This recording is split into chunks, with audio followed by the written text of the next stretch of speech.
Ko'pchilik bilmaydi, lekin bizning ko'zimizda ko'z yosh kanali deb ataladigan kichkina yo'l bor.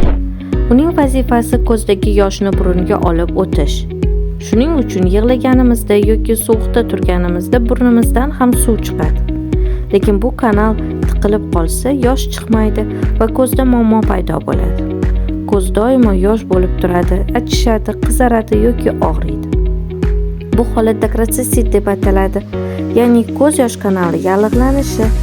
Agar vaqtida davolanmasa, infeksiya chuqurlashadi va keyin operatsiya kerak bo'lishi mumkin. Shuning uchun uni erta davolash juda muhim. Doktor To'lganoy Servis klinikasida bu muammo operatsiyasiz davolanadi, ya'ni kesish, og'riq yoki narkozsiz tabiiy usulda kanal tozalanadi. Maxsus muolajalar yordamida yoshning tabiiy oqimi tiklanadi. Davolanish oddiy va xavfsiz. Avval ko'zingiz tekshiriladi, tiqilib qolgan joy aniqlanadi, keyin yumshoq muolaja qilinadi. Ko'pchilik birinchi marta kelganidayoq farqni sezadi. Ko'zdagi og'riq, qizarish va yosh oqishi kamayadi. Bu usul bolalar uchun ham, kattalar uchun ham mos. Har bir bemorga alohida e'tibor beriladi. Eng muhimi, og'riqsiz va xavfsiz.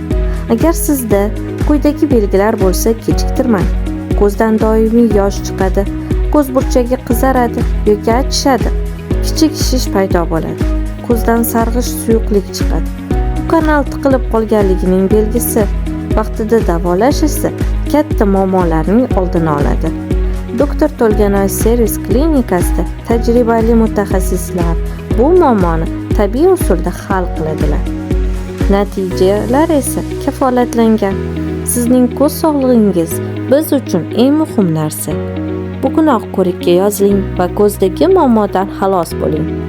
Ko'zingizni asrang. U sizning dunyoga ochilgan eshigingiz. Doktor To'lganoy Servis bilan tiniq qarash va sog'lom ko'zlar.